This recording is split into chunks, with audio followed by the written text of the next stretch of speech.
নমস্কার বন্ধুরা, কেমন আছেন সবাই? মৌমিতাস ব্লগ অ্যান্ড ওয়ার্কের একটা ব্লগে আপনাদের স্বাগত জানিয়ে আজকের ব্লগটা স্টার্ট করছি।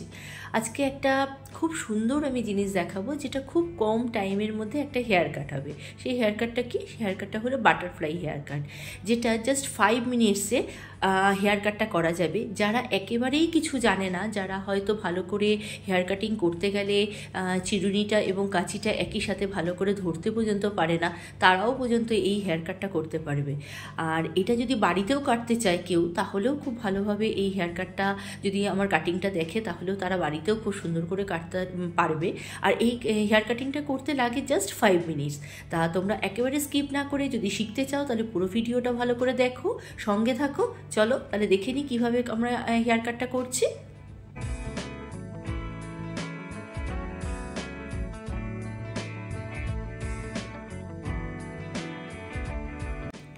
ফার্স্টে হেয়ারটাকে কী করলাম, ইয়ার টু ইয়ার পার্টিশন করে নিয়ে সেটাকে দুটো আলাদা আলাদা সেকশন করে নিলাম। নিয়ে যে ব্যাক সাইডটা রয়েছে, সেই ব্যাক সাইডের পুরো যে হেয়ারটা রয়েছে ব্যাক সাইডে, সেই হেয়ারটা পুরো একদম 90 ডিগ্রি অ্যাঙ্গেলে ওপর দিকে পুরো হাতের মুঠের মধ্যে নিয়ে নিলাম। যেরকম আমরা পনিটেল করতে গেলে হেয়ারটাকে ধরি, সেরকম করে হেয়ারটাকে পুরোটাকে ধরলাম এবং সেটাকে কি করলাম, আস্তে আস্তে হাতটা ওপর দিকে নিয়ে কাটিংটা করতে লাগলাম। যতটুকু মনে হলো যে আমি এতটা ছোট করব, যতটা ছোট করতে চাও তোমরা ততটুকু কাটিংটা করে নেবে। করে নেওয়ার পরে পুরো চুলটাকে যখন ছেড়ে দেওয়া হলো, তখন আমার বাটারফ্লাইটা অলরেডি হয়ে গেল। এবার কি করতে হবে, এবার আবার সি সেকশন নিয়ে ঠিক একই রকমভাবে 90 ডিগ্রি অ্যাঙ্গেলে আমি ওপর দিকে তুলে নিয়ে আমি আঙ্গুলের মাঝখানে রেখে, দেখো এই জায়গাটাতে জাস্ট 1.5 ইঞ্চি মতন আমি কাটিংটা করে দিলাম। কাটিংটা করে দিলে কি হবে, করে দেওয়ার পরে যখন এটাকে ছাড়বো, এটাতে খুব সুন্দর বাউন্সি একটা ভাব আসবে। এই ভাব, এটাতে এরকম করে স্টেপও কাটা যায়। আর আমি আজকে কাটলাম হচ্ছে বাটারফ্লাই, খুব সুন্দর, মানে এই জাস্ট দুটো স্টেপের মধ্যে খুব সুন্দর করে আমার বাটারফ্লাই কাটিংটা হয়ে গেল। এবার যে ফ্রন্টের হেয়ারটা আছে, সেই হেয়ারটাকে যে দুটো সাইড থেকে আমি আলাদা আলাদা করে হেয়ারটা নিলাম, নিয়ে যতটা সামনে লেয়ারটা রাখা হবে সেই অনুযায়ী প্রথমে কেটে নিলাম। কেটে নেওয়ার পরে রাইট সাইড থেকে লেফট সাইডের দিকে নিয়ে হেয়ারটা কাটিং করছি। দেখো তোমরা ভিডিওতে দেখতে পাচ্ছ, রাইট সাইড থেকে অল্প অল্প করে হেয়ারটাকে নিয়ে লেফট সাইডে নিয়ে কাটিং করব এবং লেফট সাইড থেকে অল্প অল্প হেয়ার নিয়ে রাইট সাইডে কাটিং করব। তাহলে কি হবে, যখন লেয়ারটা ছাড়া হবে, তখন তার লেয়ারটা এক একটা হেয়ারের সাথে আরেক পাশের হেয়ারটার কোনো মানে মিল থাকবে না এবং সেটা খুব সুন্দরভাবে মানে সিঁড়ির মতন করে নামবে। যেরকম করে লেয়ারটা থাকলে আমাদের ফেসটা দেখতে ভালো লাগে, ঠিক সেরকমভাবেই লেয়ারটা থাকবে। তোমরা দেখো, এরকম করে যদি তোমরা কাটতে পারো, তাহলে এরকম করে তোমরা বাড়িতেও এটা করতে পারো। সবসময় যে পার্লারে গিয়ে হেয়ার কাটিং করতে হবে তাও নয়, এটা খুব ইজি ওয়েতে আমি লেয়ার কাটিং এবং বাটারফ্লাই কাটিংটা দেখালাম, যেটা যে কেউ যারা খুব ভালোভাবে কাটিং করতে পারে না, তারাও এই কাটিংটা খুব সুন্দরভাবে করতে পারবে। এটা খুব ভালোভাবে করে নিলাম। করে নিয়ে জাস্ট সেট করে, কেউ যদি সেট করতে না পারো, তো সেট করারও কোনো দরকার নেই। জাস্ট সাইডের হেয়ারগুলোর সাথে যেটা সামনের লেয়ারটা কাটা হলো, সেটার সাথে ব্যাক সাইডেরটা ম্যাচ করে দিলাম। ম্যাচ করে দিয়ে ব্যাস, ওকে, আমার কাটিং কমপ্লিট। তো চলো আরও একটুখানি দেখে নাও আমি কিভাবে আরও পুরো কাটিংটাকে খুব সুন্দরভাবে নিট অ্যান্ড ক্লিন একটা শেপ দিচ্ছি। দেখো, দেখতে থাকো।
হেয়ার কাটিংটা পুরো কাটা হয়ে গেলে যদি কেউ সেট করতে চাও ড্রায়ার দিয়ে এবং রোলার দিয়ে, তাহলে কিভাবে সেট করবে সেটাও আমি দেখিয়ে দিলাম।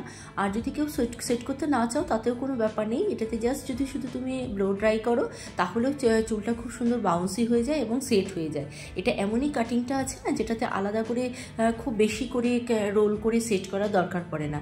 যাই হোক, তোমরা পুরোটাই নিশ্চয়ই ভিডিওটা দেখেছো। তোমাদের যদি ভিডিওটা ভালো লেগে থাকে তাহলে একটা লাইক করো, কমেন্টস করো, আর অবশ্যই শেয়ার করো।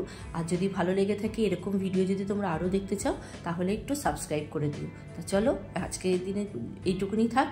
টাটা, বাই বাই, ভালো থেকো সবাই।